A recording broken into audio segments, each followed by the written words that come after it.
Ready আছো তো ইনশাআল্লাহ? আমাদের ভূখণ্ড, আমাদের ঈমান, দ্বীন এগুলোকে ধ্বংস করতে আসলে আমরা কি তাদেরকে ছাড় দিব?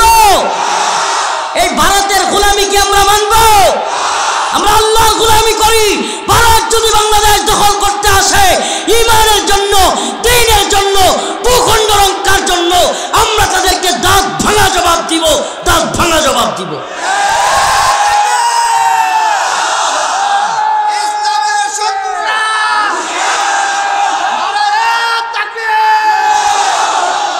দখল করতে দিবেন? এত সহজ? মুসলমানরা কখনো তাদের ভূখণ্ড ছেড়ে দেয় না।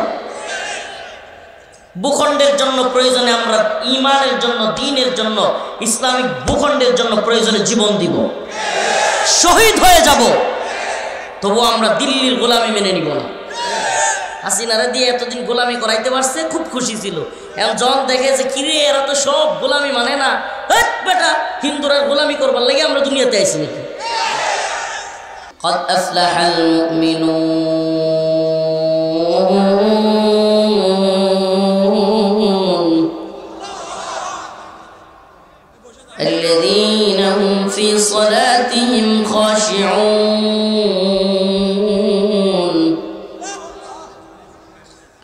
الله رب العالمين বলেন, হে ঈমানদার,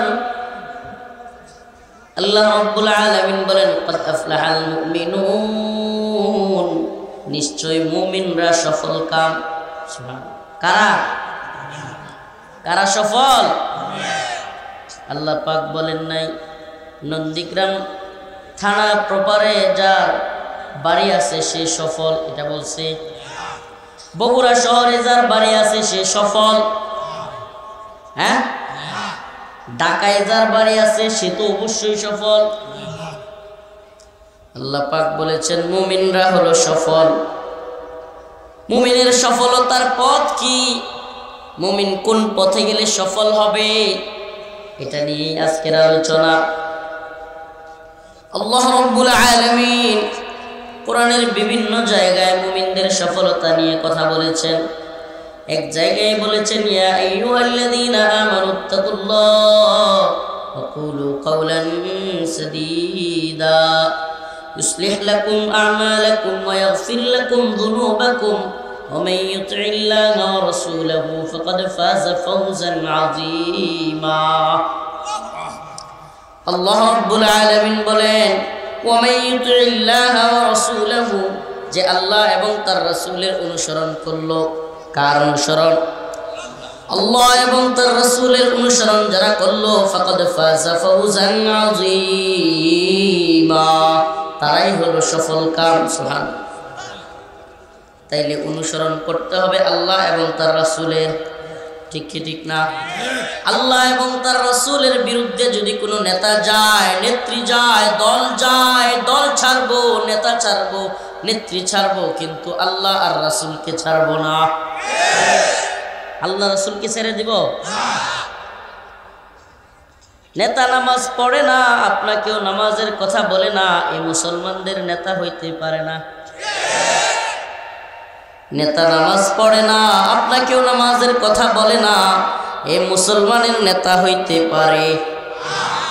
প্রিয় ভাইরা আমার, বন্ধুগণ আমার, এই আয়াতে তো আল্লাহ এবং তার রাসূলের অনুসরণকারীদেরকে সফল বলা হয়েছে। অন্য এক জায়গায় রাসূল আল্লাহ পাক বলেন, ফামান যুহজিহা আনিন নার ওয়া উদখিলাল জান্নাতা ফাকাদ ফাজ ওয়া মাল হায়াতুদ দুনিয়া ইল্লা মাতাউল গুরুর।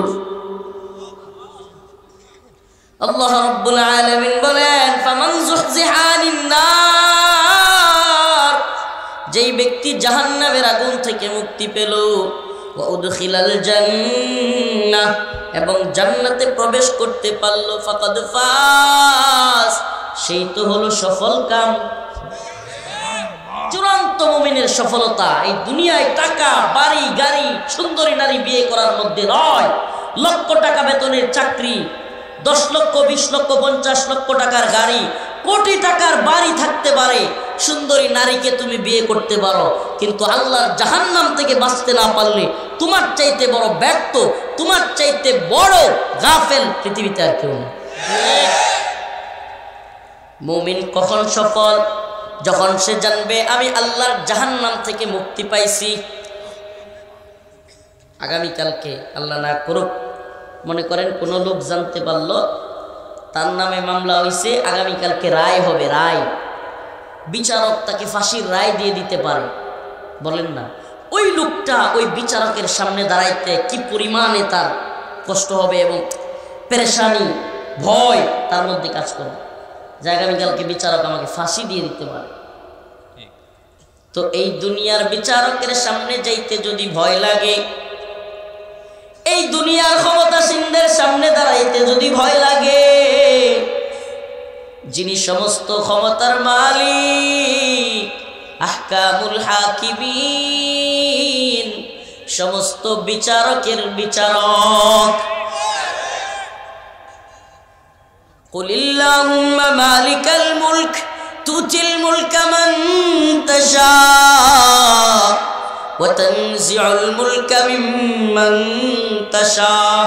তিনি তো এমন এক মালিক যিনি যাকে মনে চায় ক্ষমতাসীন করেন, আবার যাকে মনে চায় ওয়া তানজিউল মুলকা মিম্মান তাশা, ক্ষমতা কাইরা নিয়া যান, পালায়া যাইতে বাধ্য করেন। আমার কথা না, এটা আল্লাহ নিজে বলছেন, আল্লাহু লা ইলাহা ইল্লা হুয়াল হাইয়ুল কাইয়্যুম লা তাখুযুহু সিনাতু ওয়ালা নাওম লাহু মা ফিস সামাওয়াতি ওয়া মা ফিল আরদ। সমস্ত ক্ষমতার মালিক কে? তাবারাকাল্লাযী বিয়াদিহিল মুলক ওয়া হুয়া আলা কুল্লি শাইইন কাদির। সমস্ত মুলুকের মালিক কে? সুবহানাল্লাহ। এই দুনিয়ায় আমাদেরকে যখন বিচারকরা কাঠগড়ায় দাঁড় করাইতো, 10 মাস চলে গেছে, 10 মাস, 26 দিন রিমান্ড, 10 মাস কারাগারে। এখন মামলা চার্জশিট গ্রহণ করা হবে, কি আইন করছে? 10 মাস পরে জিজ্ঞেস করে, হুজুর আপনি দোষী না নির্দোষ? 10 মাস পর। এটা তো আমারও 10 মাস, অনেকের চার্জশিট দিতে 3 বছর, 5 বছর, 7 বছর দেরি করে। তাদেরকে 7 বছর পরে জিজ্ঞাসা, তুমি দোষী না নির্দোষ? কান্না ছাড়া উপায় আছে? যে বেটা আমি দোষী না নির্দোষ এটা অহন জানবি, এতদিন জেল দিলি গিয়া। এখন যদি জানবি যে আমি দোষী না নির্দোষ, আমার এতদিন রিমান্ডে আর জেলে নিলি গিয়া। ওই বিচারকের দিকে তাকাইয়া তাকাইয়া বলতাম, রে বিচারক, এই দুনিয়ায় তো তুই বিচারক, কিন্তু আখেরাতে তোর বিচারক আল্লাহ। বিচার একদিন তোদেরও হবে। এই দুনিয়াতেও কিছু বিচার আল্লাহ দেখান কেন? কারণ হলো সিম্পল, এগুলো দ্বারা উদাহরণ উপমা তৈরি করেন। এক বড় বিচারক যে দাম্ভিকতা নিয়ে বলতো আমি সাইদিরে ফাঁসি দিছি, অহংকার নিয়ে বলতো, আল্লামা সাইদি রাহিমাহুল্লাহকে সে ফাঁসি দিয়েছে। আল্লাহ তার পরিণতি এমন করছে, ওই শামসুদ্দিন সুরামানিক কলা পাতার উপরে সীমান্তের মধ্যে গিয়া কলা পাতার উপরে ঘুমায়। পাবলিকে জনগণে গিয়া বিসির মধ্যে লাথি দিয়া বিসি বাড়াই দিছে। খবর মিথ্যা না সত্য? জানেন আপনারা, সে হসপিটালে গেছে বড় লাথি খায়া, জনগণে জাগা মতো লাথি দিয়ে দিছে। ও প্রিয় ভাই বগুড়ার মুসলমান, এরা অনেকেই বলবে হুজুর আজকে আমরা জেলে গেছি, মজা নিতেছেন, আপনারাও তো জেলে ছিলেন। আমরা বলি হ্যাঁ এ কথা সত্য, আমরাও জেলে ছিলাম, কিন্তু আমরা জেলে ছিলাম কোর্ট করতেছি, কোর্ট। কারারক্ষীদের যে প্রধান, কাশিমপুর কারাগারের কারারক্ষীদের প্রধান, সে আমাকে আইসা বলতেছে হুজুর আমাদের এই কারাগারে 2-2.5 হাজার বন্দী, এই বন্দীদের মধ্যে এত বেশি মানুষ আপনাকে হাদিয়া দিতে চায়, যদি সব হাদিয়া গ্রহণ করি আপনার রুমে খালি হাদিয়া থাকবে, আপনি থাকতে পারবেন না। এত মুহাব্বত মানুষ করে, কারাগারের ভিতরের কথা বললাম, পানিটা পর্যন্ত আয়না দিত বন্দীরা, কাপড়গুলো পর্যন্ত ধুইয়া দিত, বাজারটা পর্যন্ত করে দিত, টয়লেটটা পর্যন্ত সাফাই করে দিয়ে যাইত বন্দীরা। আলহামদুলিল্লাহ। যখন আদালতে যাইতাম শত শত পুলিশ আমাদেরকে বেরি পড়াইয়া, এই পায়ের মধ্যে বেরি, হাতের মধ্যে হ্যান্ডকাপ, গরুর রশি লাগাইয়া টাইনা নিত। ওরা চাইতো লাঞ্ছিত করতে, কিন্তু শত শত মানুষ আহ আহ করতো, চোখ দিয়া পানি ঝরতো। অনেক যুবক পোলাপান দৌড়ে আইসা আমাদেরকে জড়াইয়া ধইরা ফেলতো। এটার নাম ভালোবাসা। আর তোদেরকেও মানুষ ভালোবাসে, পচা ডিম নিয়ে দাঁড়াইয়া থাকে, পচা ডিম। শুভেচ্ছা করে গেলে কিসের শুভেচ্ছা? আবার অনেকে ক্ষিপ্ত হইয়া পুলিশের উপর দিয়া গিয়া ফ্লাইং কিক মারে। আবার একটা ভিডিওতে দেখলাম যে ডিম গিয়া কপালের মধ্যে লাগছে, ওইটা চিল্লাইয়া কইতেছে লাগছে রে লাগছে। সুবহানাল্লাহ। তো তোরাও কারাগারে গিয়েছিস আর আমাদেরকেও কারাগারে দিয়েছিলি। আল্লাহ পাক একদলকে কারাগারে রাইখাও সম্মানিত করেছেন, আর তোদেরকে লাঞ্ছিত করছেন। সুবহানাল্লাহ। যাদেরকে তোরা বন্দি করতে চাইছিলি, আজকে তাদের প্রোগ্রামে তাদেরকে দেখবার জন্য, তাদের কথা শুনবার জন্য এদেশের হাজার হাজার লাখো লাখো মানুষ রেডি হয়ে যায়। সুবহানাল্লাহ। ওয়া তুইজ্জু মান তাশা ওয়া তুযিল্লু মান তাশা। সুবহানাল্লাহ। তাইলে এই দুনিয়াতে এমপি হওয়া সফলতা। আমার এখন আজকে একটা ভিডিও দেখা, ওই যে খাদ্যমন্ত্রী একটা ছিল না, কামরুল, সময় টিভির মালিক, নোংরা এক টিভি, যেটা থেকে খালি ইসলামের বিরুদ্ধে প্রোপাগান্ডা, ভারতের দালালি এগুলোই করত। আজকে কামরুলের কথা মনে পড়ে গেল। এক নেতা ছিল চট্টগ্রামের, শাকা চৌধুরী, সালাউদ্দিন কাদের চৌধুরী, নাম শুনছেন? একদিন শাকা চৌধুরী তখন গ্রেফতার ছিল, আর কামরুল তখন মন্ত্রী। কামরুল শাকা চৌধুরী ডাক দিয়ে, কামরুলিয়া কিরে তুই আমার সার পেলি না, সালাম দিয়ে গেলি না। ভিডিওটা খুব ভাইরাল হয়েছিল। আজকে সেই কামরুল মিয়া গ্রেফতার, ঠিকই ঠিক না? আজকে সে গ্রেফতার। আমাদেরকে যেই পুলিশ গ্রেফতার করেছিল, পুলিশের প্রধান চৌধুরী আব্দুল্লাহ আল মামুন গ্রেফতার। সুবহানাল্লাহ। আল্লাহ পাক চাইলে কি করতে না পারে? শিক্ষা, এটা এগুলার চাইতে বড় শিক্ষা আর কি হইতে পারে? এই শামসুদ্দিন চৌধুরী মানিক, হায় রে, আলেমদেরকে কি পরিমাণে বিশুদ্ধার, আর আলেমদেরকে কি পরিমাণে অকথ্য ভাষায় কথাবার্তা এই লোকটা বলতো, কি পরিমাণ হিংস্র ছিল। এই লোকটার পরিণতি কি হইল? কলা পাতা নিয়ে ইন্ডিয়ার বর্ডারে গিয়ে শুয়ে রইল, আবার গ্রেফতার হইল। এখন কি পরিস্থিতি? মানুষ কি ক্ষিপ্ত। তাহলে কি করলি এতদিন? আলেমদের বিদ্বেষী করে কি পাইলি? দুনিয়ায় লাঞ্ছনা। আল্লাহ নিজে বলছেন, খিজিয়ুম ফিল হায়াতিদ দুনিয়া ওয়া ইয়াউমাল কিয়ামা ইউরাদ্দুনা ইলা আশাদ্দিল আযাব। এদের জন্য দুনিয়ার জিন্দেগিতে লাঞ্ছনা, আখিরাতে আছে আরো কঠিন শাস্তি। দুনিয়াতে লাঞ্ছনা আর আখিরাতে কঠিন শাস্তি। সুবহানাল্লাহ। দুনিয়ার লাঞ্ছনা তো শুরু হয়ে গেছে, কি বলেন? দুনিয়ার লাঞ্ছনা শুকরিয়া আদায় করি পারবো না ভাই, যতই শুকরিয়া আদায় করি হবে না। কি পরিমাণে মানুষ আমরা কারাগারে ছিলাম, নফল রোজা রাখছে হিসাবের বাইরে। কি পরিমাণ মানুষ নফল নামাজ পড়ছে হিসাবের বাইরে। কত মানুষের গল্প শুনি, কত দোয়ার কথা শুনি। সুবহানাল্লাহ। মাঝে মাঝে এটা কথা মনে হয়, আমার আম্মা কি পরিমাণে দোয়া করছে। আমার আম্মা না, এমন অসংখ্য মহিলারা বলে, বাবা তোমার জন্য রোজা রাখা দোয়া করতাম। সুবহানাল্লাহ। আর তোদের জন্য করে বদদোয়া। জালিমদের জন্য কি করে মানুষ? এইটা একটা শিক্ষা, এটা একটা শিক্ষা যে আমরা আর কেউ জুলুম করব, হ্যাঁ, নতুন করে জুলুম, সাদাবাজি, বাটপারি, দান্দাবাজি কেউ করব না। যদি করতে চাই, যদি মনে করি এমপি হওয়াই বড় সফলতা, আমি বলবো বেটা এমপির দরকার নাই, মন্ত্রীদেরকে দেখ এরা সফল নাকি লাইফে সবচাইতে বড় ব্যর্থ। ব্যর্থ কিনা? মন্ত্রীদেরকে দেখ, প্রধানমন্ত্রীরে দেখ, বাপের সম্পত্তি মনে করছিল দেশটারে, বাপের সম্পত্তি। এখন কই সুবহানাল্লাহ। এই জন্য এই দুনিয়ায় সফলতা ব্যর্থতা টাকা পয়সা বাড়ি গাড়ির মধ্যে না, বড় নেতা হওয়ার মধ্যে না, বড় বক্তা হওয়ার মধ্যে না। আল্লাহর কাছে যে যত বেশি সম্মানী এই দুনিয়ায় সেই তত বড় সফল। আল্লাহর কাছে সম্মানী কেমনে হবে? ইয়া আইয়ুহান নাস উবুদু রাব্বাকুমুল্লাযী খালাকাকুম ওয়াল্লাযীনা মিন ক্বাবলিকুম লাআল্লাকুম তাত্তাকুন।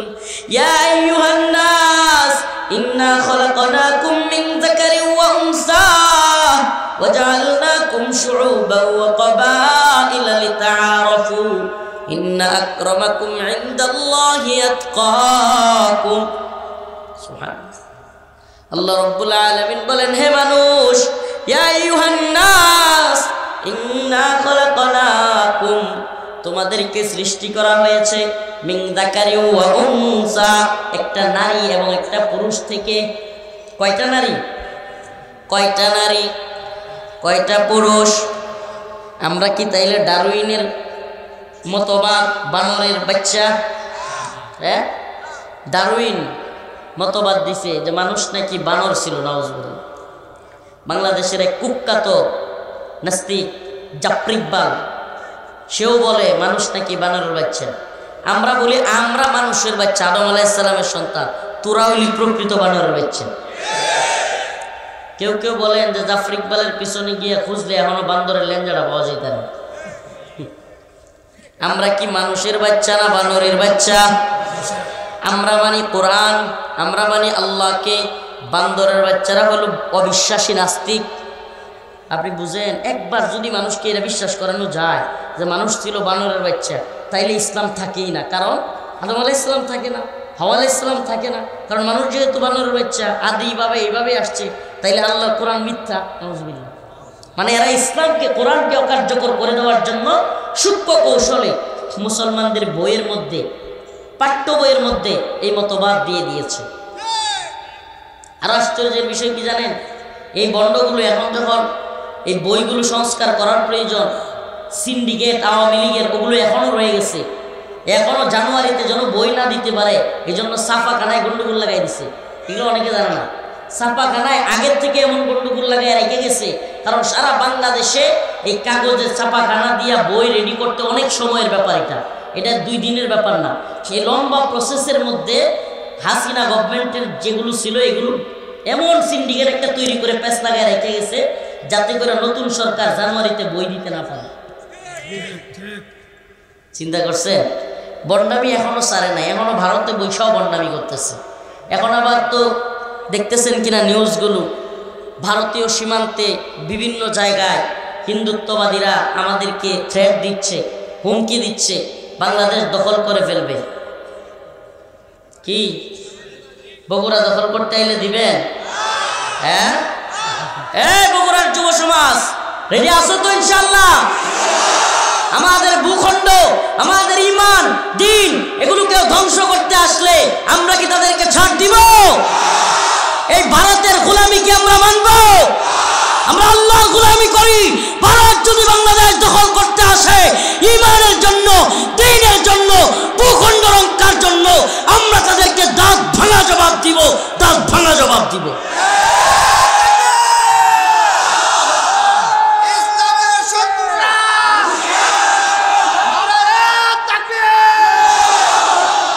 দখল করতে দিবেন? এত সহজ? মুসলমানরা কখনো তাদের ভূখণ্ড ছেড়ে দেয় না। ভূখণ্ডের জন্য প্রয়োজনে আমরা ঈমানের জন্য, দ্বীনের জন্য, ইসলামিক ভূখণ্ডের জন্য প্রয়োজনে জীবন দিব, শহীদ হয়ে যাব, তবু আমরা দিল্লির গোলামি মেনে নিব না। হাসিনারা দিয়ে এতদিন গোলামি করাইতে পারছে, খুব খুশি ছিল। এখন যখন দেখে যে কিরে এরা তো সব গোলামি মানে না, বেটা হিন্দুরা গোলামি করবার লাগে আমরা দুনিয়াতে আইছি নাকি? ইসরায়েলে থার্ড টেম্পল নির্মাণ করবে, দ্য গ্রেট ইসরায়েল রাষ্ট্র গঠন করবে, এটা তাদের প্ল্যান। দ্য গ্রেট ইসরায়েল, এই রাষ্ট্র, তাদের মসি আসবে এবং তারা পুরো পৃথিবী শাসন করবে। তাদের মসি হইল দাজ্জাল। তাদের মসির নাম কি? যদিও হেরাইডা কয় মসি। এই মসিহের অপেক্ষায় তারা এবং মুসলমান ইমানদার খুব সজাগ থাকা চাই, খুব মনোযোগ দিয়ে কথাগুলো শুনবেন। তার টেম্পল নির্মাণ করবার জন্য যে কোনোদিন আল্লাহ না করুক বাইতুল মাকদিস ভেঙে দেওয়ার সম্পূর্ণ প্ল্যান ইহুদিরা করে ফেলছে। আমাদের প্রথম কিবলা বাইতুল মাকদিস আল আকসা, লাব্বাইক ইয়া আকসা, লাব্বাইক। আকসার জন্য প্রয়োজনে আমরা জীবন দিয়ে দিব। সেই আকসাকে তারা ভেঙে ফেলার জন্য পরিপূর্ণ পরিকল্পনা করে ফেলছে। তারা দ্য গ্রেট ইসরায়েল রাষ্ট্র গঠন করবে, পুরো পৃথিবী ইসরায়েলের শাসনের অধীনে হবে। আর এদিকে হিন্দুত্ববাদী ভারত, পাকিস্তান, বাংলাদেশ, নেপাল, ভুটান, শ্রীলঙ্কা, মালদ্বীপ সহ আফগানিস্তানের কিছু অংশ সহ তারা অপেক্ষায় আছে, অখণ্ড ভারত তৈরি করবে। আর এই অখণ্ড ভারতে রাম রাজত্ব চলবে, হিন্দুত্ববাদীদের শাসন। একদিকে গ্রেট ইসরায়েল আর একদিকে অখণ্ড ভারত, একদিকে ইহুদিদের শাসন, একদিকে হিন্দুত্ববাদীদের শাসন। আমরা মনে হয় হিন্দু আর ইহুদিদের শাসন মানতে আসছি পৃথিবীতে। হ্যাঁ, আমাদের কি কোনো প্ল্যান নাই? আমরা বলি আমরাও অখণ্ড ভারত চাই, তবে সেই অখণ্ড ভারতে শাসন করবে মুসলিমরা। সে অখণ্ড ভারতে শাসন হবে কোরআনের, সে অখণ্ড ভারতে শাসন করবে আলেমরা, সে অখণ্ড ভারত শাসন করবে মুজাহিদরা। আমরা হিন্দুত্ববাদীদের শাসন মেনে নেওয়ার জন্য দুনিয়াতে আসি। হুয়াল্লাযী আরসালা রাসূলাহু বিল হুদা ওয়া দীনিল হক লিইয়ুযহিরাহু আলাদ-দীনি কুল্লিহি।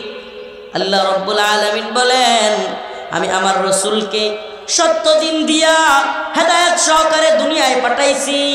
উদ্দেশ্য কি? লিইয়ুযহিরাহু আলাদ-দীনি কুল্লিহি, সমস্ত দিনের উপর এই ইসলামকে বিজয়ী করতে হবে। ইসলাম পৃথিবীতে গোলামি করতে আসেনি। মাওলানা আব্দুল হামিদ খান বাসানী বলেছিল, পিন্ডি ছেড়েছি দিল্লির গোলামির জন্য না। পিন্ডি মানে রাওয়ালপিন্ডি, পাকিস্তানের রাওয়ালপিন্ডি মানে পাকিস্তানের গোলামি ছাড়ছি ভারতের গোলামির জন্য। তো আমরা বলি পিন্ডি ছেড়েছি, দিল্লিও ছেড়েছি, ওয়াশিংটনের গোলামির জন্য না। আমরা ইহুদিদের গোলামি মানি না, আমরা হিন্দুত্ববাদীদের গোলামি মানি না, আমরা একমাত্র আল্লাহর গোলামি মানি। ইয়াকা না'বুদু ওয়া ইয়াকা নাস্তাঈন, আমরা একমাত্র আল্লাহর ইবাদত করি, আল্লাহর কাছেই চাই। পৃথিবীর কারো গোলামি করি না, কারো কাছে মাথা নত করি না। আল্লাহর জয়গান গাইতেও ভাল লাগে, কইতেও ভাল লাগে। আল্লাহর জয়গান, এই দুনিয়ার নেতা নেত্রীদের জয়গান না, এই দুনিয়ার বাবা পীর শায়েকের জয়গান না, জয়গান হবে আল্লাহ। যদি আল্লাহর জয়গান করতে পারো, আল্লাহ পাক তোমাকে সফলতার দ্বার উন্মুক্ত করে দিবে। আল্লাহর জয়গান আল্লাহ সুবহানাল্লাহ। যাদের মধ্যে আল্লাহর ভয় আছে এরা ভারতের ভয় পাবে, ভারতের কামান বিমানের ভয় পাবে। ভারত যদি মনে করে তারা বিরাট বড় রাষ্ট্র, বাংলাদেশ চাইলে ফু মেরে উড়াইয়া দিবে। আমি বলি একটু শিক্ষা নাও, মুহাম্মদ বিন কাসিমের ইতিহাস পড়ো, সুলতান মাহমুদ গজনবীর ইতিহাস পড়ো, সুলতান সালাউদ্দিন আইয়ুবীদের ইতিহাস পড়ো। আমাদের মুহাম্মদ বিন কাসিমের ছোট্ট দল দেখিয়া তোদের বাপ দাদারা ভারত ছেড়ে পালাইছিল। আমরা সেই মুহাম্মদ বিন কাসিমের উত্তরসূরি, আমরা সেই সুলতান মাহমুদ গজনবীর উত্তরসূরি। হিন্দুত্ববাদীদেরকে বলি এত লম্পজম্প পারিস না, দিন শেষে মুসলিমদের গর্জন দেখলে পালায়া যাওয়ার পথ খুঁজে পাবি না। আফগানিস্তানের দিকে একটু তাকায় দেখ না, ছোট্ট একটা বাহিনী, Taliban, America, Russia, Britain, France, Germany, সব বড় বড় সুপার পাওয়ার, সব সুপার পাওয়ার এসে নাখানি সুবানি খায়া সাইরা দেবা কান্দাবাসী বাদ দেখা নাকি ঘর দিয়া বিদায় নিছে।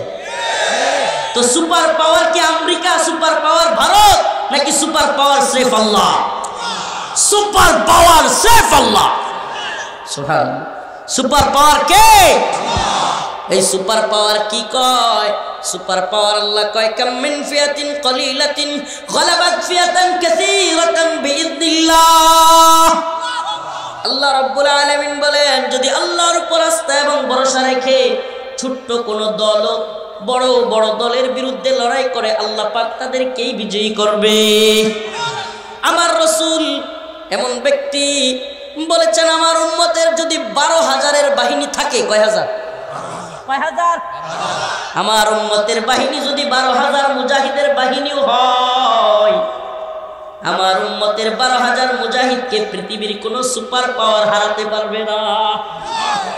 আকায়ে নামদার তাজদার মদিনা সরদারে দু আলম মুহাম্মদ আরবি সাল্লাল্লাহু আলাইহি ওয়াসাল্লাম বলেন, আমার উম্মতের বাহিনী 12,000-এর কয় হাজার? সুপার পাওয়ারের বাহিনী বড় বড় হইতে পারে। আমি তো বলি রাসূল সাল্লাল্লাহু আলাইহি ওয়াসাল্লাম তো 12,000 বলছেন, তালেবান যোদ্ধারা একসময় 12,000-ও ছিল না। একটা পাহাড় ইতিহাস পড়ে দেখেন, আফগানিস্তানে আমি আল্লাহকে দেখেছি, কিংবা শেখ শহীদ আব্দুল্লাহ আজম রাহিমাহুল্লাহ তাফসিরে সূরাতুত তাওবা বিভিন্ন কিতাবগুলো ইতিহাসের পড়ে দেখলে দেখবেন ওখানে বলা আছে শেষমেশ যুদ্ধটা এত যখন তীব্র হলো, আমেরিকান ড্রোনগুলো বিমানগুলো একের পর এক বোম্বিং করতেই থাকলো। এত বোম্বিং করেছে, এত বোমা ফেলছে, থাকবার মতো কোনো জায়গা নাই। একটা পাহাড়ে গিয়া মুজাহিদরা সবাই আন্ডারগ্রাউন্ডে গিয়া অবস্থান নিল। পাহাড়টার নাম হলো তুরাবুরা পাহাড়। পাহাড় এক তুরাবুরা পাহাড়ের থেকে পাল্টায় অ্যাটাক করতে করতে করতে করতে আমেরিকা রাশিয়ার বাহিনীরে পাগল বানায় দিল। সুবহানাল্লাহ কন্যা, পাগল বানায় ছাড়ছে। যদি পাগলই না হইতো তা আফগান তালেবানদের সাথে 2001 সাল থেকে 2021 সাল 20 বছর যুদ্ধ করা লাগে। আগে ওই আগেরগুলো তো মনে নাই, ইদানিংয়ের কিছু তো মনে থাকার কথা। গাজায় যখন মুজাহিদরা প্রথমবার অ্যাটাক করলো, ইসরায়েলের নেতানিয়াহু সহ সবগুলো বলছিল না 24 ঘন্টার মধ্যে হামাসকে নিশ্চিহ্ন করে দিব, কয় নাই? বলছিল কি বলে নাই? এরপরের টাইম 48 ঘন্টা, পরে 72 ঘন্টা। আস্তে আস্তে দিন যায়, রাত পোহায়, বছর চলে যায়। এখন ইসরায়েলি বাহিনী আবিষ্কার করলো হামাসের বাহিনী গাজার উপর দিয়া যেমন এক শহর নির্মাণ করছে, সুড়ঙ্গ দিয়া আরেক শহর নির্মাণ করছে। সুবহানাল্লাহ। ওই মাটিকে জায়গায়, ওই মাটিকে একেবারে যেই জায়গায় আছে ওই জায়গায় বহাল রাখেন কে? আল্লাহ কয়, আমার বান্দারা সুরঙ্গে ঘুরবে, মাটি তুই স্তব্ধ হয়ে ওখানেই থাকবি, দোষতে পারবি না। সুবহানাল্লাহ। কত ভূমিকম্প হয়, কত পাহাড় দইসা যায়, অথচ ফিলিস্তিনি মুজাহিদরা মাটির নিচে সুরঙ্গ কইরা থাকে। সুবহানাল্লাহ। এটার কুদরত কার? বলেন না কার? বিজয়ী করতে পারেন কে? সফলতার মালিক কে?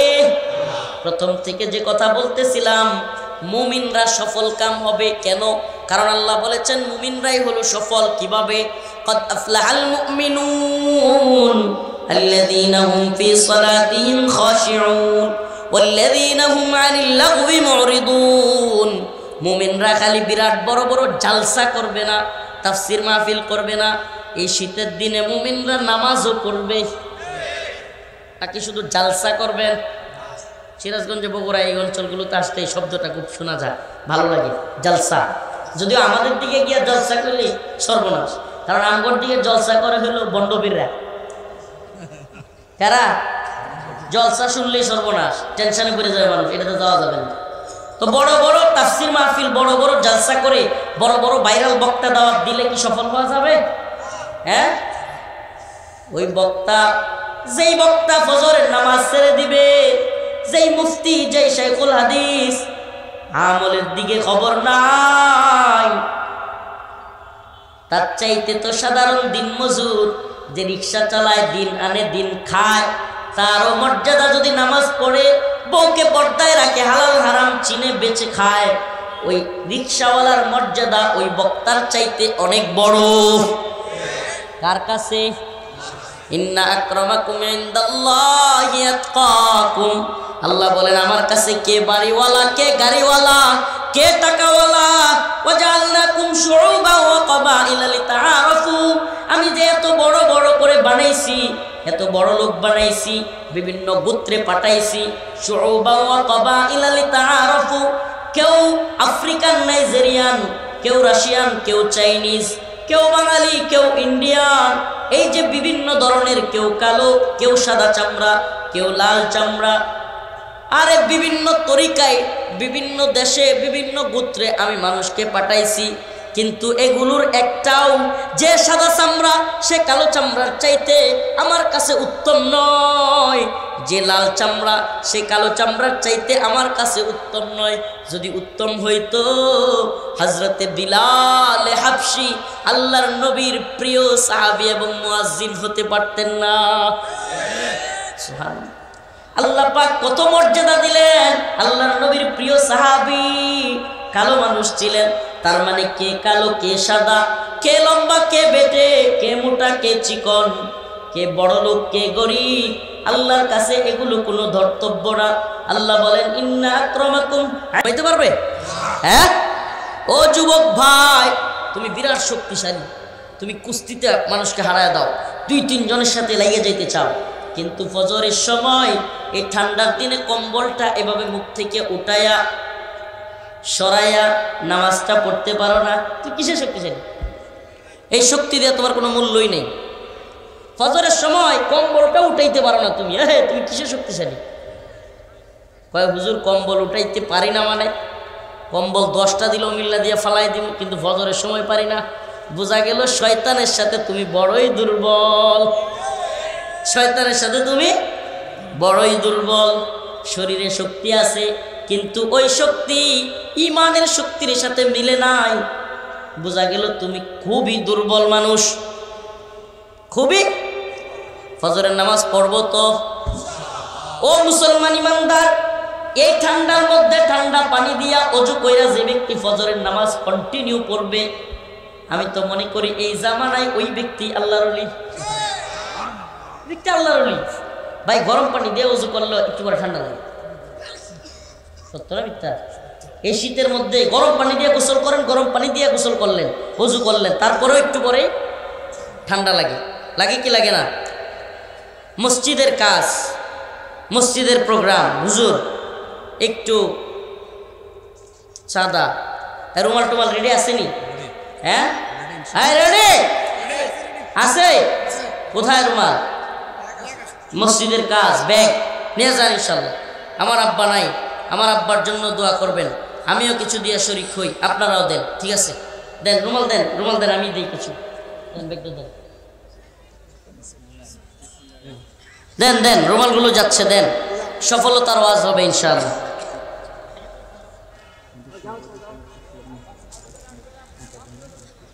আচ্ছা ইনশাআল্লাহ, দ্রুত দ্রুত ব্যাগগুলো দ্রুত, একেবারে 2-3 মিনিটে শেষ করতে হবে, 2-3 মিনিটের মধ্যে। মসজিদের কাজ, মান বানা লিল্লাহি মাসজিদান বানাল্লাহু লাহু বাইতান ফিল জান্নাহ। সুবহানাল্লাহ। আল্লাহ রাসূল বলেছেন যে ব্যক্তি মসজিদ আবাদ করলো সে ব্যক্তি জান্নাতে তার বালাখানা তৈরি করলো। সুবহানাল্লাহ। মসজিদ আবাদ করলো যে সে কি করলো? জান্নাতের মধ্যে তার বালাখানা তৈরি করলো। কিন্তু ওই জান্নাতে ঢুকতে হইলে চাবি কিন্তু লাগবে, ওই চাবি হইল নামাজ। কথা কয় না, চাবি কি? তাইলে জান্নাতে বালাখানা তৈরি করবেন এবং নামাজ পড়বেন, চাবিও হইল বালাখানাও হইল, এইবার গিয়া জান্নাতে ঘুমাবেন।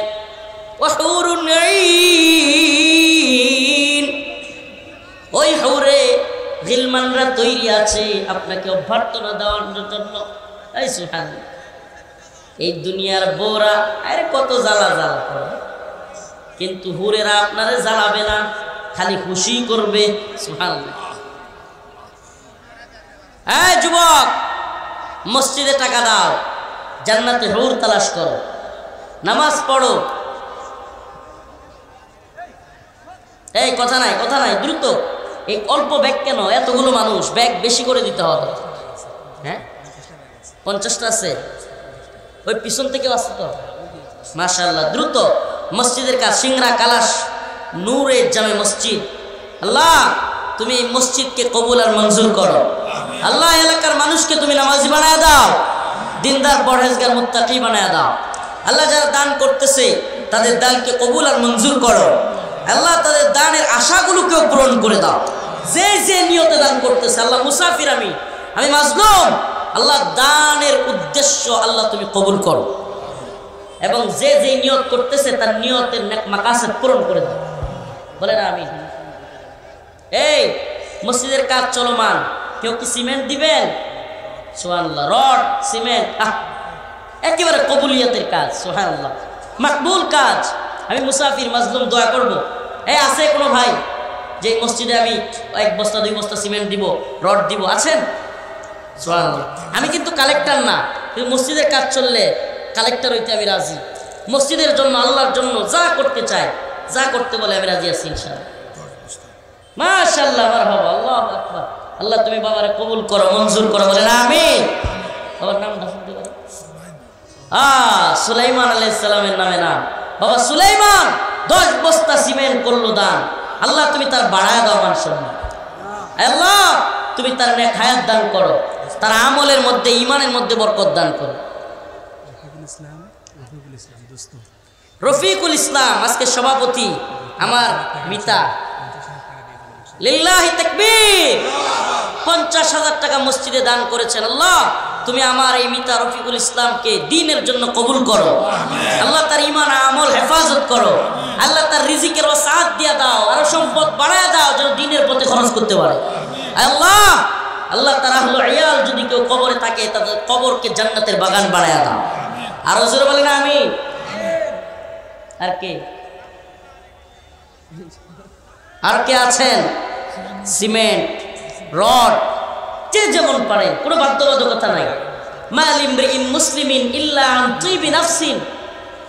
রাসূল সাল্লাল্লাহু আলাইহি ওয়াসাল্লাম বলেছেন, কোনো মুসলমানের মাল সন্তুষ্ট চিত্তে ছাড়া নেওয়া যাবে না। মাল ইমরিইন মুসলিমিন ইল্লা আন তিবি নাফসিন, সন্তুষ্ট চিত্তে দিতে হবে। মসজিদ আল্লাহর ঘর, সন্তুষ্ট চিত্তে দান করতে হবে। জোর জবরদস্তি নাই। আপনি দিবেন না, আপনি পস্তাবেন। হ্যাঁ, আমি একটা বুদ্ধি দেই আপনাদেরকে। বিভিন্ন এলাকায় বেড়াইতে যান না, 1000 আর 1 ভাই, আল্লাহ কবুল করো, মঞ্জুর করো, জানে মালে বরকত দান করো, বলে না আমি। বিভিন্ন জায়গায়, বিভিন্ন গ্রামে বেড়াইতে যান না, কথা কয় না, বেড়াইতে যান না, একটা বুদ্ধি দিয়ে দেই, খুব সুন্দর বুদ্ধি। আল্লাহর সাথে সম্পর্ক করতে চান, গভীর সম্পর্ক হয়ে যাবে। মসজিদের সভাপতি সাহেব 5 বস্তা সিমেন্ট, আল্লাহ কবুল করো, মঞ্জুর করো, জুড়ে বলে না আমি।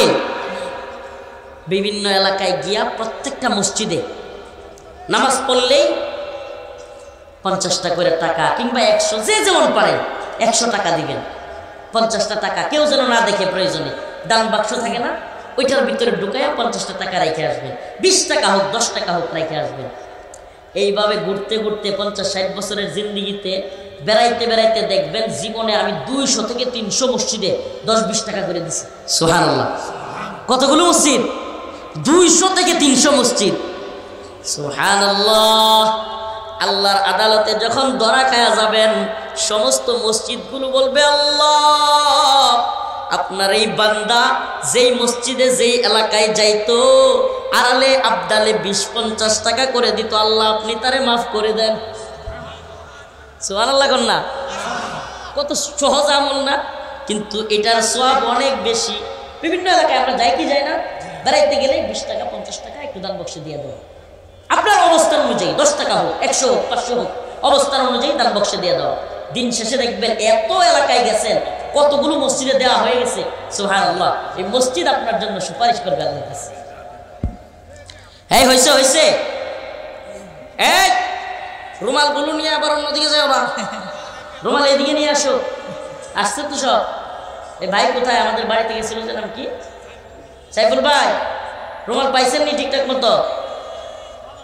আল্লাহ কবুল করুক। তো যে ওয়াজ করতেছিলাম, আমি আলোচনার দিকে যাই। আরো কেউ দিবেন? সিমেন্ট আসলে হইল না, বাস্তব, হুজুরও বলতেছে এটা বাস্তব। 1 বস্তা সিমেন্ট কত? 100 আমি দিছি না, আরো দিতেছি। 1 বস্তা সিমেন্টের দাম আমি দিচ্ছি ইনশাআল্লাহ। এরা দিবে না, আমরা মুসাফির মানুষ, আমরাই দিই। এই যে এখানে 500 আর 100 দিলাম। এই যে আমার আব্বা নাই, আমার আব্বার জন্য দোয়া করবেন। মসজিদের কাজ চলমান, কি না? কুরবান। 1 বস্তা সিমেন্ট আল্লাহ কবুল করো, মঞ্জুর করো, জানে মালে বরকত দান করো, ঈমান আমলে হেফাজত করো। দ্রুত দিয়ে ফেলেন, একটু আরেকটু আলোচনা করে এই আয়াতের আলোচনা শেষ করে দিই। দ্রুত দ্রুত মসজিদের কাজ। আরে আমি যদি বুঝাইতে পারতাম, হায় রে দুনিয়াদাররা রে, এই যে বাজারে গেলে শাসটলে বৈশা বন্ধুদের সাথে আড্ডা দিয়া 500 টাকা নষ্ট করে দাও, কিংবা বাড়িতে এই কোথায় থেকে কে আসলো 1000-2000 টাকার বাজার করে ফেলো, এই সময় টাকার চিন্তা হয় না। মসজিদে দিতে গেলে শয়তানে কয় যে দিস না। কি আফসোস, ইব্রাহিম খলিল 1 বস্তা, আল্লাহ কবুল করো, মঞ্জুর করো, বলে না আমিন। ও মিয়া, এটা জান্নাতের একটা বালাখানা তৈরি করলেন, এই যে মসজিদে একটা ইট লাগাইলেন না, মসজিদে একটা সিমেন্ট দিলেন না, এটার জন্য আল্লাহর সাথে সম্পর্ক করলেন। তাআল্লুক মা আল্লাহ, সুবহানাল্লাহ, তাআল্লুক মা আল্লাহ। নিজের ঘরের কাজ বাদ দিয়া যে ব্যক্তি আল্লাহর ঘরের কাজ করতে পারবে না, সুবহানাল্লাহ, তার সাথে আবার আল্লাহ কি সম্পর্ক? প্রয়োজনে নিজের ঘরের কাজ বন্ধ থাকবে, আল্লাহর ঘরের কাজ চলমান থাকবে, সুবহানাল্লাহ। এটা না ইমানদারের ভূমিকা। রাজি আছেন তো ইনশাআল্লাহ? প্রায়োরিটি কোনটা বেশি পাবে, আল্লাহর ঘর নাকি নিজের ঘর? আল্লাহর ঘর প্রায়োরিটি বেশি পাইতে হবে ইমানদারে, তাইলে বোঝা যাবে হাই হাকিকি ইমান আছে। আলহামদুলিল্লাহ, বলেন না আর কে কে আছে? কর তাড়াতাড়ি। বেঙ্গল ডিজিটাল প্রিন্ট 2 বস্তা, ডিজিটাল প্রিন্ট বেঙ্গল 2 বস্তা, আল্লাহ কবুল করো, মঞ্জুর করো, জানে মালে বরকত দান করো, ইমানে আমলে হেফাজত করো। আল্লাহ বংশের ভিতর হাফেজ আলেম বানাইয়া তারপরে কবরে যাওয়ার তৌফিক দিও আল্লাহ। তার আহলে ইয়াল যারা কবরে শহীদ, তাদের কবরকে জান্নাতের বাগান বানাই। আব্দুর রাজ্জাক 1 বস্তা, আল্লাহ কবুল করো, মঞ্জুর করো, জানে মালে বরকত দান করো। আল্লাহ এই যে দানকারীদের আরো বেশি করে আল্লাহ তুমি অর্থ সম্পদ দাও, যেন দিনের পথে খরচ করতে পারে, হালাল রিজিকের ব্যবস্থা বাড়ায় দাও। মাশাআল্লাহ, ওনার ছেলে হাফেজ কি না, রহমাতুল ইসলাম জাহিন 10 বস্তা সিমেন্ট, আল্লাহ কবুল করো, মঞ্জুর করো, আল্লাহ জানে মালে বরকত দান করো। হাফেজ সাহেবকে আল্লাহ তুমি মাফ করে দাও, আল্লাহ তাকে তুমি হালাল রিজিকের ব্যবস্থা করে দিও, আল্লাহ তার তাকওয়া পরহেজগারি তার মধ্যে রাখো। মসজিদের সেক্রেটারি কাউসার 2 বস্তা, মসজিদের সেক্রেটারি সাহেব 2 বস্তা, আল্লাহ কবুল করো, মঞ্জুর করো, জানে মালে বরকত দান করো, ইমানে আমলে হেফাজত।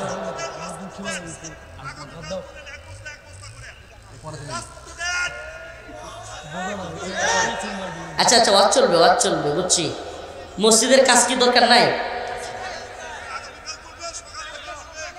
সকাল থেকে দিবেন? হ্যাঁ দেয়, আচ্ছা ঠিক আছে ইনশাআল্লাহ, তাহলে সকালে দিবে 10 বস্তা। নাম কি? ইলিয়াস ভাই 10 বস্তা সিমেন্ট, আল্লাহ কবুল করো, মঞ্জুর করো, জানে মালে বরকত দান করো। আচ্ছা যেহেতু হাফেজ শাহ হুজুরের ছোট ভাই, আচ্ছা যেহেতু সকালেও এখানে দেওয়ার প্রচলন আছে, তাইলে ইনশাআল্লাহ আপনারা সকালবেলায় দিবেন তো? হ্যাঁ, সকালবেলা একজন হুজুরকে দিয়া বসাবেন ইনশাআল্লাহ। সবাই ভাই শুনেন, মসজিদে যেই কয় বস্তা সিমেন্ট লাগে আপনিও যেন 1 বস্তায় শরীক হন। রাজি আছেন তো ইনশাআল্লাহ?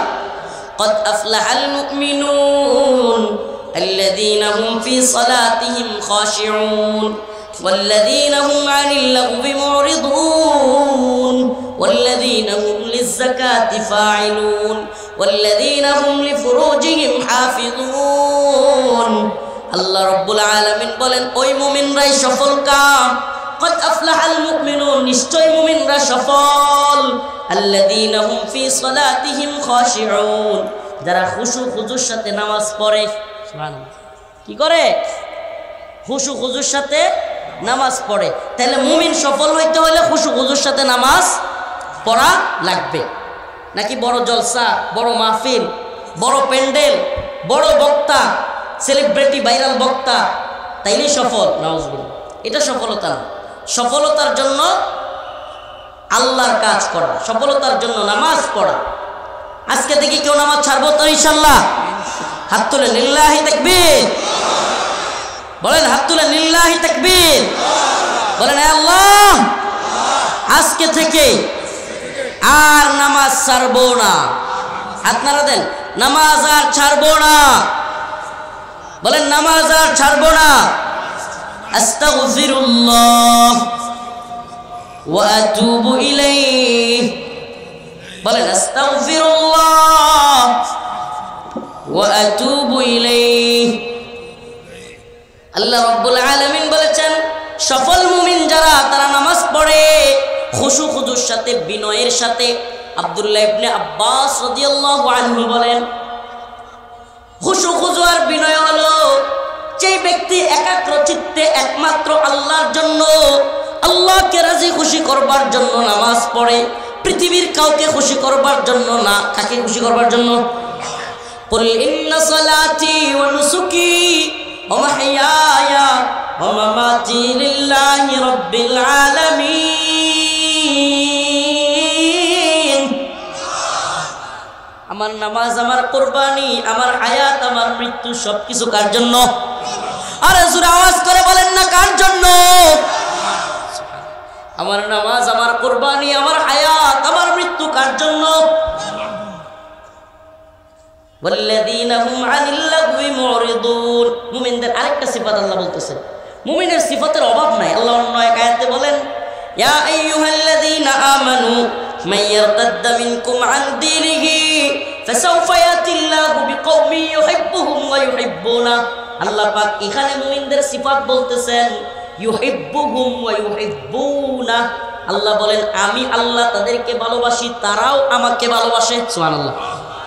আল্লাহ তাদেরকে ভালোবাসে, মুমিনদেরকে, মুমিনরাও আল্লাহকে। আদিল্লাতিন আলাল মুমিনিন। মুমিনরা নিজেদের ব্যাপারে নিজেরা নরম থাকে। সুবহানাল্লাহ। কেমন থাকে? মুমিন নিজে নিজের ব্যাপারে, মানে আরেক মুমিনের ব্যাপারে সে কি থাকে? আইজ্জাতিন আলাল কাফিরিন। কাফের মুশরিকদের ব্যাপারে তারা থাকে শক্ত। কেমন থাকে? তারা হইল কাফেরদের জন্য পালোয়ান, টঙ্গিতে গিয়া দারোয়ান। কিন্তু এখন আমাদের অবস্থা, টঙ্গিতে গিয়া পালোয়ান, মূর্তির পাহারা দেওয়ার দারোয়ান। টঙ্গিতে গিয়া মুসলমানের মাথায় বাড়ি মারি, আর কাফেরদের মন্দিরের মূর্তির দারোয়ানগিরি করি। হওয়ার কথা তো ছিল উল্টা। মুমিনদের সিফাত আল্লাহ বলছেন, আদিল্লাতিন আলাল মুমিনিন আইজ্জাতিন আলাল কাফিরিন ইউজাহিদুনা ফি সাবিলিল্লাহ ওয়া লা ইয়াখাফুনা লাওমাতা লাইম। তারা আল্লাহকে ভালোবাসে, আল্লাহও তাদেরকে ভালোবাসে। তারা মুমিনদের ব্যাপারে নরম, একেবারে নরম দিন, আর কাফেরদের ব্যাপারে শক্ত। ভারতের ব্যাপারে হিন্দুত্ববাদীরা যদি দেশ দখল করতে আসে, তাইলে আমরা কি কথা কয় না? বগুড়ার মুসলমান নরম না শক্ত? আমার মুমিন ভাই আমার একটা কথা বলছে, আমি নরম, মাফ করে দিব। সিকিম ভাই যা, তোর মাফ করে দিলাম। বাজারের মধ্যে খারাপ কথা বলে ফেলছে, যা তোর মাফ করে দিলাম, আল্লাহ তোর বিচার, আল্লাহর কাছে দিলাম। কিন্তু কাফেররা হুমকি দমকি দিলে নরম থাকা যাবে? কাফেরদের হুমকি দমকির মোকাবেলায় শক্ত থাকা লাগবে কি লাগবে না? আরো জোরে বলেন, লাগবে কি লাগবে না? হিন্দুত্ববাদীরা হুঙ্কার দেয়, হিন্দুত্ববাদীরা বাংলাদেশ দখল করার কথা কয়, মাঝে মাঝে চট্টগ্রাম, আবার কয় রংপুর, মাঝে মাঝে সিলেট, নেত্রকোনার নামও কয়। কত দিয়ে কি বিপদটা আছে? নেত্রকোনার নামও কয়, দখল করে নিবে। আমরাও বলি তোরা আয়। এই বগুড়ার মুসলমান তৈরি আছেন তো ইনশাল্লাহ? এই যুবকরা আছো তো ইনশাল্লাহ? আমরা কি আমাদের ভূখণ্ডকে ভারতের দখল করতে দিব? দিব? যদি ভারত দখল করতে আসে, আমরা তো বলি, আমি তো বলি, মুসলিম উম্মার যুবকদেরকে নিয়ে ওদের সীমান্তে গিয়া ব্যারাক তৈরি করা, সুরিয়ার কাছে নিয়ে প্রত্যেকটার মুসলমান করে দিল। বদমাইশের দল, বন্ডামি। আমাদের সালাউদ্দিন আইয়ুবী, সুলতান মাহমুদ গজনবী, মুহাম্মদ বিন কাসিমের ইতিহাস তোরা ভুলে গেছিস?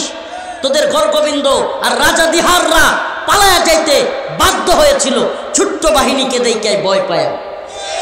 এরা অনেক হাত ডাক দিতে জানে, বড় বড় বক্তব্য, বড় বড় কথা বলতে জানে, কিন্তু যখনই মুসলমানরা দাঁড়ায়া যায়, এদের সমস্ত হাত ডাক একবারে সীমায় যায়। মুসলমান ইমানদার সাহস রাখতে হবে অশ্লীল কাজে।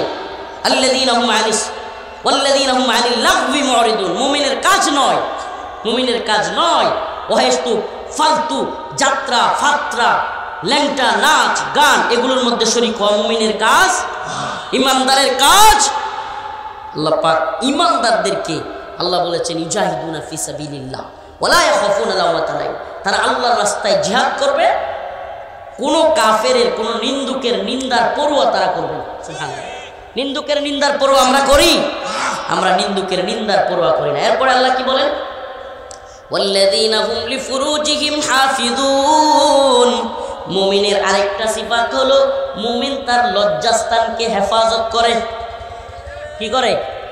কি করে? মুমিন তার লজ্জাস্থানকে হেফাজত করে। আল্লাহ রাসূল সাল্লাল্লাহু আলাইহি ওয়াসাল্লাম বলেছেন, গুরুত্ব দিয়ে একটু শুনবেন। কোন ব্যক্তি যদি আমাকে দুইটা জিনিসের গ্যারান্টি দিতে পারে, রাসূল সাল্লাল্লাহু আলাইহি ওয়াসাল্লাম বলেন আমি তাকে জান্নাতের গ্যারান্টি দেব। দুইটা জিনিসের গ্যারান্টি রাসূলকে দিলে রাসূল তাকে জান্নাতের গ্যারান্টি দিবে। একটা জিনিসের নাম হলো লজ্জাস্থান, আর একটা জিনিসের নাম হলো জবান। এই জবান বা জিহ্বা, এটার গ্যারান্টি এবং লজ্জাস্থানের গ্যারান্টি যে আল্লাহ রাসূলকে দিবে, রাসূল বলেছেন আমি তাকে জান্নাতের গ্যারান্টি দেব। লজ্জাস্থান এবং জবানের গুরুত্ব এত বেশি, কারণ কি মানুষ যে দুইটা জিনিস দিয়ে সবচাইতে বেশি গুনাহ করে, এর দুইটা হলো এই দুটো। জবান দিয়া মানুষকে কষ্ট দেয়, মানুষকে গালি দেয়, মানুষের গীবত করে, পরনিন্দা করে, পরচর্চা করে, বাজারে গিয়ে মানুষকে হুমকি ধমকি দেয়, বিভিন্ন অহেতুক গালিগালাজ করে, মিথ্যা বলে, এই জবান দিয়ে। আর লজ্জাস্থান দিয়া নারীদের সাথে অবৈধ সম্পর্ক তৈরি করে। এই দুইটাই আল্লাহর কাছে বড় পছন্দ। অতএব এই দুইটাকে যে হেফাজত করতে পারলো, আল্লাহর জান্নাত সে কামাই করল। তো লজ্জার হেফাজত লজ্জাস্থানের করবো তো ইনশাআল্লাহ। হুজুর কেমনি করবো? আল্লাহ তো বলছে ইল্লা আলা আজওয়াজিহিম, স্ত্রী গ্রহণ করার জন্য। আর বাপে বিয়া করায় না, কেমনে করবো? এই বাবাদেরকে বলি, মাদেরকে বলি, যুবক ছেলে যুবতী মেয়েদেরকে দ্রুত বিয়ে দিয়ে দেন, দ্রুত বিয়ে দিয়ে দেন। এটা আপনার উপর ফরজ। যদি আপনি আপনার ছেলেকে বিয়ে না দেন, যদি আপনি আপনার মেয়েকে বিয়ে না দেন, যদি ওই যুবক ওই যুবতী এই কোনো ধরনের গুনাহে লিপ্ত হয়, ওই যুবক যুবতী যেমন হারাম করে গুনাহগার হয়ে জাহান্নামের পথে যাবে, আপনি গার্ডিয়ান হিসেবে তাকে সময় মতো বিয়ে না দেওয়ার কারণে আপনিও জাহান্নামের আসামি হবেন। মনে রাখবেন, এটার গুনাহগার আপনিও। এজন্য যুবক যুবতী তাদের মা বাবাদেরকে বলি, ও আমার মা বাবারা, গুরুত্ব দিয়ে শুনেন। অযথাই আমাদের সমাজ এত বাজে হয়েছে, হায় রে, এই কাবিনের বোঝা, মোহরের বোঝা, যৌতুকের বোঝা এমন পর্যায়ে নিছে যে এখন যুবকরা বিয়ে করতে ভয় পায়। হ্যাঁ, বাপ মা কয় বিয়ে করবি, খাওয়াইবি কি? মনে হয় যে এটা খাদক। মানে 4 জনে খাইতে পারতেছে সংসারে, আরেকটা প্লেটই তো বাড়বে, কথা বল না? 4 জনে খাইতেছে, আরেকটা প্লেট বাড়লে এমন কি হয়ে যাবে? হুজুর খালি প্লেট বাড়বে, অনেক টাকা লাগে খরচ বিয়েতে। আমি বলি আপনারা খরচ করতে কইছে কে? রাসূল সাল্লাল্লাহু আলাইহি ওয়াসাল্লাম বলছে যে বিয়েতে যত খরচ কম, সেই বিয়ে তত বেশি উত্তম। আল্লাহ নবীর কাছে এক মহিলা আসছে, ইয়া রাসূলুল্লাহ আমারে বিয়ে করেন। আল্লাহ নবী রাজি হইলেন না, মুখ এদিকে ফিরিয়ে নিলেন। আবার এইদিকে এসে বলছে, ইয়া রাসূলুল্লাহ আমারে বিয়ে করেন। আল্লাহ রাসূল রাজি হইলেন না, আবার বলতেছে, ইয়া রাসূলুল্লাহ আমার বিয়ে করেন। এক সাহাবী পাশ থেকে কয়, মহিলাটা একটু সুন্দরী ছিল, সাহাবী কয়, ইয়া রাসূলুল্লাহ আপনি বিয়ে না করলে আমারে দিয়ে দেন। সুবহানাল্লাহ ওয়া বিহামদিহি। হাদিস, মিথ্যা নয়, হাদিস। আল্লাহ রাসূল বললেন, তুমি যে বিয়ে করবা, মোহর কি আছে? স্বর্ণের টুকরা আছে? কয় নাই। একটা রূপার টুকরা? কয়টাও নাই। কয় একটু পিতলের বা লোহার একটা কিছু নিয়ে আসো, মোহর হিসেবে দেই। কয়টাও নাই। কয় কোরআন জানো তিলাওয়াত করতে? কয়েকটা সূরা মুখস্থ জানি। ওই মহিলারা বলল, তুমি তো নতুন মুসলমান হবা, তোমাকে সেই কোরআনের সূরাগুলো মুখস্থ করায় দিবে, এগুলোই তোমার মোহর। সুবহানাল্লাহ কোন? সুবহানাল্লাহ ওয়া বিহামদিহি, সুবহানাল্লাহ ওয়া বিহামদিহি।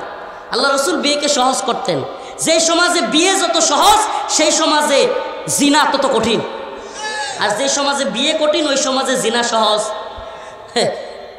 আর গভীরে গেলাম না, গভীরে গেলে তো আবার সমস্যা। থাক, মাফ করে দিয়েন, গভীরে যাইতে পারলাম না। গভীরে যাইলে অনেক কথা আসবে। আজকে কি পরিমাণে যে পরকিয়া, কি পরিমাণে জিনা, ব্যভিচার, ওই বাবা ওই মাও এগুলোর জন্য গুনাহের দায়ী। সমাজে কি পরিমাণে গুনাহ, এই হ্যাঁ, আস্তাগফিরুল্লাহ আস্তাগফিরুল্লাহ। এমন যুবক পাওয়াই মুশকিল যে বিয়ের আগে রিলেশনে জড়ায় নাই। এমন যুবতী পাওয়াই মুশকিল হয়ে যাচ্ছে যে বিয়ের আগে অবৈধ সম্পর্কে লিপ্ত হয় নাই। এই যে একটা সমাজ, এই যে একটা রাষ্ট্র জিনাহের কায়েম করতেছেন, এই জন্য ওই বাবা মাও দায়ী, এই রাষ্ট্র দায়ী, সমাজ দায়ী। আমাদেরকে এই দায় থেকে মুক্ত হইতে হলে কম খরচে বিয়ের ব্যবস্থা করতে হবে, বেশি বেশি বিয়ে হবে। স্বামী স্ত্রী একসাথে থাকবে, সংসার করবে। রাসূলুল্লাহ সাল্লাল্লাহু আলাইহি ওয়াসাল্লাম বলেছেন, যে বিয়ে করবে আল্লাহ পাক তার রিজিক বাড়ায় দিবে। সুবহানাল্লাহ, রিজিকের সাথ দিয়ে দিবে। আল্লাহ পাক সবাইকে জিনা মুক্ত সমাজ গড়বার তৌফিক দান করুক, বলেন আমিন। আরো জোরে আওয়াজ করে বলেন আমিন। মুমিনের যে কয়টা সিফাত বললাম, আসেন এবার নিজেদের সাথে মিলাইয়া দেই। মুমিন খুশুর সাথে নামাজ পড়ে, মুমিন আল্লাহকে ভালোবাসে, মুমিন ফাহিশা কাজে লিপ্ত হয় না, মুমিন সফল মুমিন বিয়ে করে, জিনাহ করে না। আল্লাহ পাক আমাদের সবাইকে এই গুণাবলীগুলি অর্জন করার তৌফিক দান করুন। ওয়া আখিরু দাওয়ানা আলহামদুলিল্লাহি রাব্বিল আলামিন। আসসালামু আলাইকুম ওয়া রাহমাতুল্লাহি ওয়া বারাকাতুহু।